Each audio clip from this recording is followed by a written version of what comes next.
పార్వతీపురం మన్యం జిల్లా సాలూరు మండలం చంద్రప్ప వలసకు చెందిన చింతా రామకృష్ణ ఇప్పటి వరకు 46 సార్లు రక్తదానం చేసి ఆపదలో ఉన్న వారికి అండగా నిలిచారు. తన పిన్ని జయలక్ష్మికి అత్యవసరంగా రక్తం అవసరమైన సమయంలో ప్రారంభమైన ఆయన సేవా ప్రయాణం నేటికి కొనసాగుతుంది. రక్తదానంపై ఉన్న అపోహలు, తన అనుభవాలను ఏవన్ టీవీతో పంచుకున్న రామకృష్ణ యువత మద్యపానం, ధూమపానం, మాదక ద్రవ్యాలకు దూరంగా ఉంటూ ఆరోగ్యంపై దృష్టి సారించి స్వచ్ఛందంగా రక్తదానం చేయాలని ఆయన పిలుపునిచ్చారు.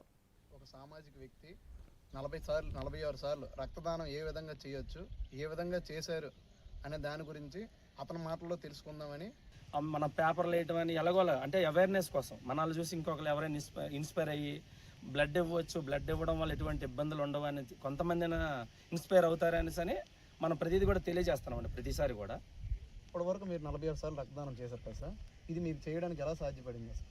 అంటే ఏమి లేదండి, మనం బ్లడ్ ఇవ్వడం వల్ల ఎటువంటి అంటే మనకు ఆరోగ్య సమస్యలు రావని మనం నమ్మామండి. మనం అనుకున్న దానికి అంటే మనం ఈ సమాజానికి ఏదో ఒకటి చేయాలని మొదటి నుంచి కూడా మనకు ఉందండి కొంచెం. ఎందుకంటే ఫస్ట్ నుంచి కూడా నేను మెగాస్టార్ చిరంజీవి ఇన్స్పిరేషన్ అండి నాకు. ఏదైనా మనం చేయాలి అని ఒక అంటే మనం ఏది ఆశించకుండా కూడా మనం ఇవ్వచ్చు అనుకున్న దీనివల్ల సంవత్సరానికి 4 సార్లు 3 టైమ్స్ కూడా ఇచ్చిన చాలా సందర్భాలు ఉన్నాయండి.